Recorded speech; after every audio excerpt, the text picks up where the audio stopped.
The modern world is ugly. Our cities are a mess of glass and concrete, full of buildings made as cheap as possible. Modern interior decorating is even worse. Minimalism is king, and most newly made furniture barely lasts a year. Even the people look worse than they used to. Most Western countries now have far more overweight and obese people than healthy ones. Looking back at our history and the beautiful buildings that have survived the test of time, it makes you nostalgic for a world that's almost completely disappeared. Despite how far we've come, we can wonder if we've already seen the peak of human beauty and creativity. Was the peak really 400 years ago during the Renaissance period? And if so, why has the world become so ugly looking in most Western cities? Well, let's go straight into this global disfigurement and reveal why our modern world is just so ugly looking. Outside of the US, people have been talking for decades about a process called Americanization. For nearly a century, the US has been the premier world power in nearly every single way. Their culture has been dominant, its influence barely had any limits. Today, you'd be hard-pressed to find a town or city anywhere in the world that hasn't been colonized by American companies, where the main central hub of every town square is a McDonald's, or the communal area is a Starbucks in Nairobi, or a Burger King in Peru. And for a lot of time, people did see this as a very good thing, which was helped along by the American media, who came to control a vast portion of the world's information. They could spread the more enviable parts of American ideology, like ideas of personal liberty, equal opportunities, and the American dream. But while the world was getting drunk on consumerism and Budweiser, they also inherited other aspects of American culture, the same ones that may have led to the world looking more ugly. Today, a lot of the hype behind Americanization and Westernization has died out. As people look around at their once beautiful towns and cities, all that's left is a bitter aftertaste. You only need to look at places like Rotterdam before and after the World Wars. Once a beautiful city just like Amsterdam, now just filled with glossy skyscrapers. And this is the same pattern throughout the West, as more and more people realize that the world just doesn't feel like it's designed for humans anymore. You can see one way this is true in the physical world around us.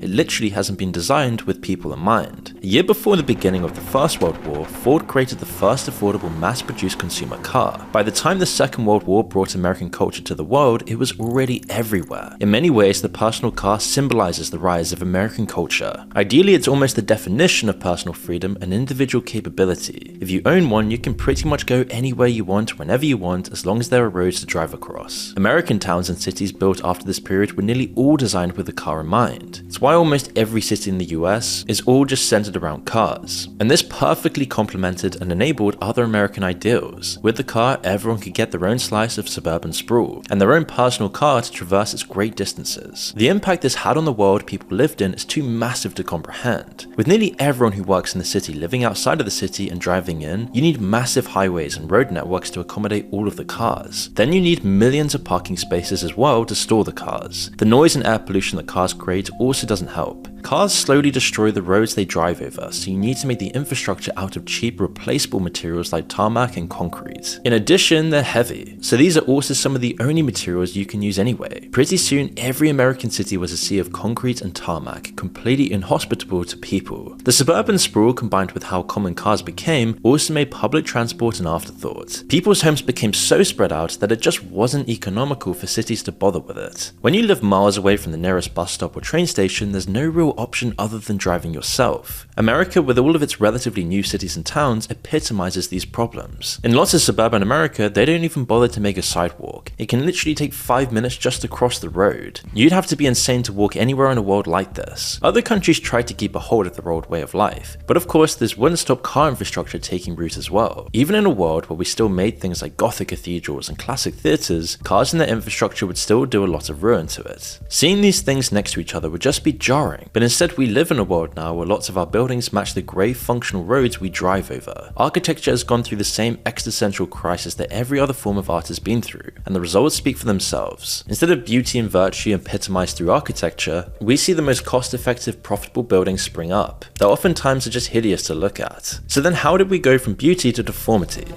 Beginning in the 1900s, the world of architecture began stripping away its own preconceived ideas and standards. All of the old ideas, built on thousands of years of theory and culture, were thrown out to try and find a new way of doing things. One of the schools of thought that came out of this upheaval was modernism. It focused entirely on function and simple geometry, which wasn't necessarily ugly by itself. There are plenty of beautiful modernist buildings, like the Sydney Opera House for example, but these ideas unknowingly set the template for the next century of buildings. It wasn't just the modernists that were interested in function over form. norm. Anyone trying to build something on a tight budget is also going to be unconcerned with how the end product looks, as long as it fits the role it was meant for, which makes a lot of sense. And this isn't really anything new, of course, as this is how nearly all buildings have been made since the dawn of time. But another development meant that modernist techniques and materials became a perfect match for these basic principles. It's a basic fact of nature that animals will generally choose the easiest, most efficient way of accomplishing a task. It's a simple calculation. Every bit of energy you save securing your next meal makes it more likely you'll have enough stored up to get the next one. And humans are the same. While there isn't a hard rule, you'll generally find that people do things in the cheapest, most efficient way they can with the resources they have access to. This principle has been essential in deciding how we've shaped the world around us throughout all of our history. Hunter-gatherers made their homes using the animals they hunted and whatever else they could get their hands on. Later on, when people started building permanent homes, the same principles came into play. They used what they had the easiest access to. Local stone and wood was the best you could hope for, as well as mud, straw, manure, or whatever else was available. Really, when we compare the buildings we used to have to what we have now, there's a massive amount of survivorship bias. The only buildings that got preserved from these times had unique characteristics compared to the rest. They were made out of stone or other materials that don't quickly degrade, or they were beautiful or important compared to other buildings, and people put the time and effort into keeping them standing. While lots of churches, cathedrals, palaces, and monuments have survived from the medieval period, the millions of mud huts and straw cottages didn't. It's only the most beautiful buildings that stood the test of time, so the past was probably a lot uglier than those buildings imply. But even with this caveat, there's still a lot more things that make our modern world much uglier than any of these previous periods of history. The city of Aberdeen in Scotland rests on a bed of granite, so most of the buildings are made of that certain kind of grey stone. Meanwhile, houses in the Cotswolds in the southwest of England are made of a unique kind of limestone common in the region. Before the modern period, everywhere was like this, and it gave places their own unique character all over the world. But this all began to change in the 20th century. Suddenly it became cheaper nearly everywhere in the West to import materials rather than to mine or gather them locally. Even when you're literally standing on the same rocks your ancestors used to build their homes, it's still cheaper to use reinforced concrete instead. So suddenly, any developer trying to save money was relying on bricks, concrete, steel, and glass. And the result was the homogeneous, aesthetically boring world we live in. It was worse in the US, which had less architectural history to lean on compared to other countries and a greater need for new infrastructure. But today, that's almost all been completely forgotten. All human touch is gone, and the principles that guided how we changed the world around us fell away, except of course for functionality and profit. Once we started making the entire world about factories, only economics mattered. Modernism took these principles and applied them to how we made buildings and cities, embodied in the American way of life. But they were just patient zero for the epidemic. These principles aren't American, they're human. It was just the Americans that got there first and spread it around. Suddenly, the only things that mattered were cutting costs while providing the bare minimum in functionality. Beauty and meaning were now afterthoughts. The Mall of America is surviving the so-called retail apocalypse, but that's because it's less of a shopping destination than a retail-themed tourist attraction. But for malls that lack an indoor amusement park and an aquarium, the future looks much bleaker. A great example of this is the American mall. In their prime, malls were the foundation of America's strong consumer economy, and also just the foundation of communities. They were absolutely massive and seemingly everywhere, always giving every US citizen a taste of the good life. Their size meant that pretty much every kind of shop was in the same place. If you needed anything other than the bare essentials, the mall was the place to go.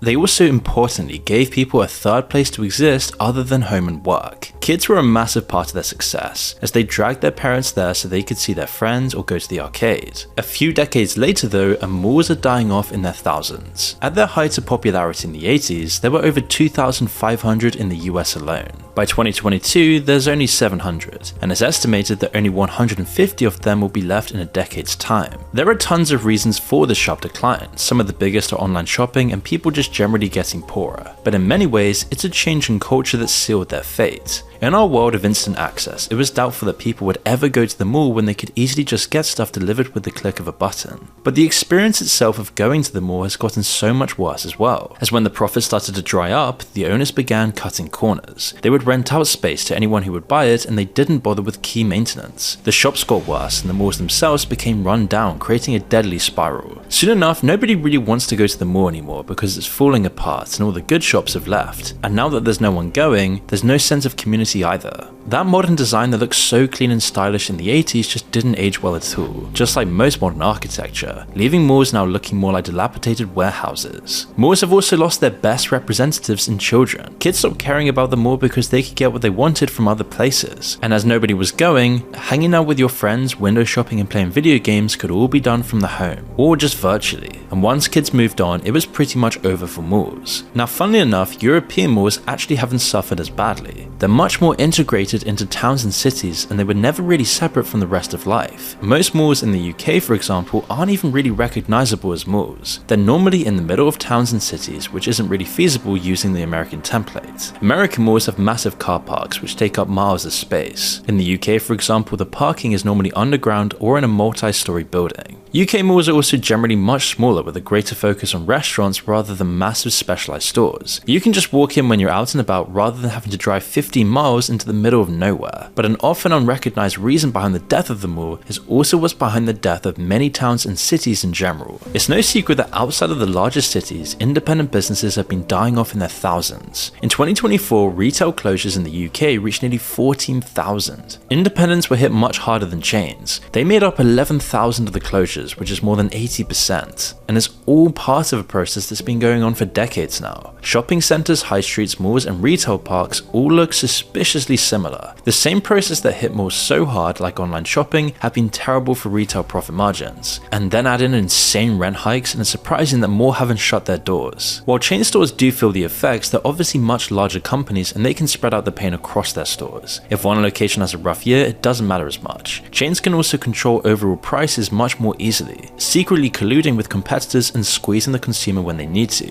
Independents obviously don't have this luxury. If the town they're in is on the decline, or if something else happens locally which impacts their foot traffic, they're pretty much doomed. They can't even charge higher prices because people won't pay them. And while you may on the surface want to save independent stores, people rarely translate those ideals into daily habits when it's just more expensive. But the result of all of this is that everywhere just looks the same. You get the same decrepit modernist buildings and the same selection of chain stores and businesses everywhere you go, and attempts to breathe new life into towns rarely ever work. Much needed redevelopment programs falter, and just everything gets covered in orange tape for a decade or so, hitting businesses even harder while construction's underway. In the best of cases, they're just treating the symptoms, not the disease. Now, it's not just the malls that are falling apart. Whole towns and cities are suffering the same fate. The worse they get, the less people want to spend time there, and it just spirals out of control. This process has killed countless communities across the US and Europe as well. Some of the largest cities where there's enough money to keep walkable open spaces which have traditional architecture have actually survived. It's why people romanticize Europe so much.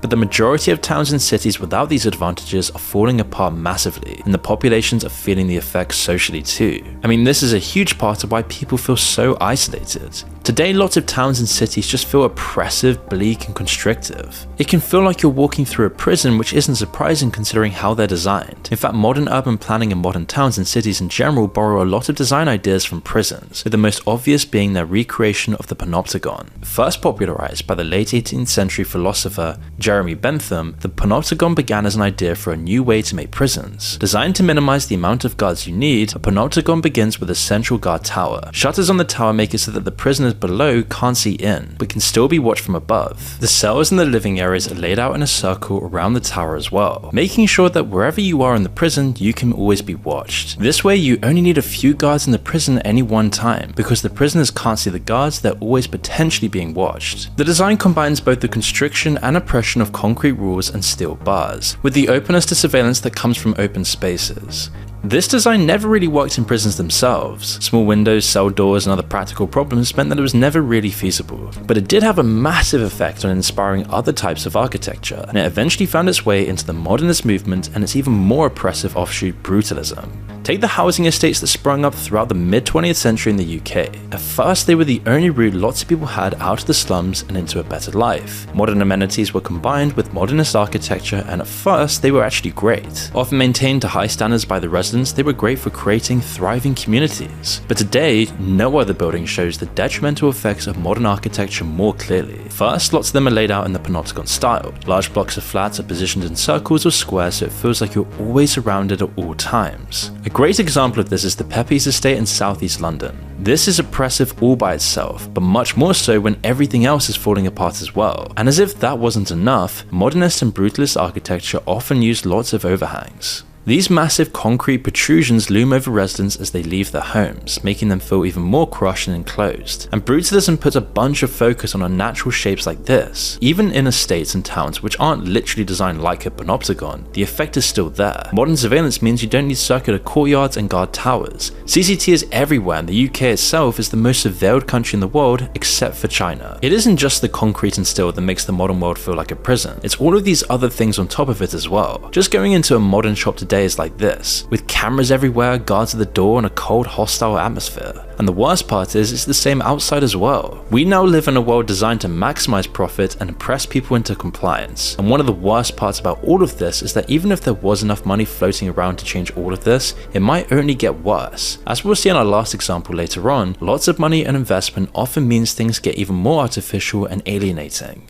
There's a sense of inevitability with this change in the world, like it was always going to happen. It's not limited to one culture, otherwise it wouldn't have happened around the world all at once. Instead, it's because our technology and our society finally gave us the means to completely transform the world around us. We lost lots of the limits on what we could do, and the world became uglier as a result. But it doesn't have to be. Yet it did, because it changed to almost completely line up with the principles of profit and functionality above everything else. All of these awful changes we've discussed are expressions of this greed that was always within us, and it manifested itself within our cities, as it's only recently that we've become able to imprint that onto the world itself. It didn't matter that most people didn't actually believe in these profit-driven principles, or thought that this world was ugly. Those principles are just what our society rewards in people. Naturally, the power-hungry always end up with power, and societal pressures pre-selected these industrialists based on these principles, then gave them the power to change the world to suit themselves. You don't need to spend much time looking to find a perfect example of this in our modern world today. Every major city has been a victim of it, but some are more impacted than others, and at the very bottom you have cities like Dubai. While you could make the argument that Dubai is beautiful in some sort of way, it can only ever be skin deep. Underneath the surface, they're monuments to wealth, profit, exploitation and greed, and it's really horrifying when you actually think about this and how these buildings were made. Despite the trillions of dollars spent, Dubai just isn't beautiful. The principles behind its creation are fundamentally in opposition to beauty, and it's possibly the furthest you could get from anything natural. In fact, lots of Dubai is intentionally made to replicate the natural world. It ends up though as a warped reflection, showing both what we've lost and how futile it is to try and recreate it. Take Dubai's man-made islands. Laid out to resemble palm leaves in a map of the world,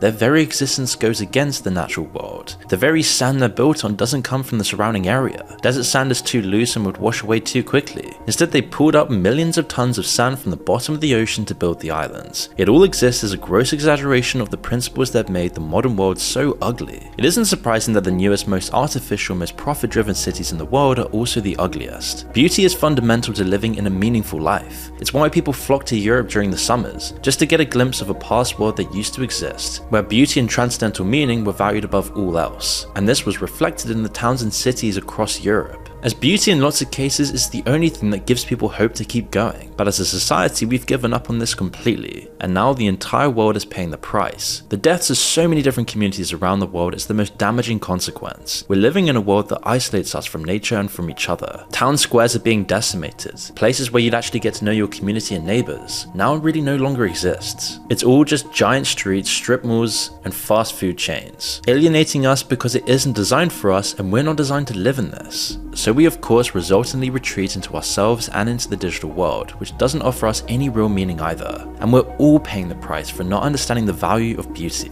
But finally, we might be seeing some change though. With the fairly recent pushes for more green spaces in cities and more walkable areas, things might slightly get better. But even then, it still feels like people trying to preserve beauty are always on the defensive. They're fighting a giant war against economics, and it goes about as well as you'd expect. But as a result, this will weigh on the soul of everyone slowly and miserably. And at the end of the day, the only things that really matter are people's day-to-day lives. When something can have this much of a negative effect on them, it can't be ignored.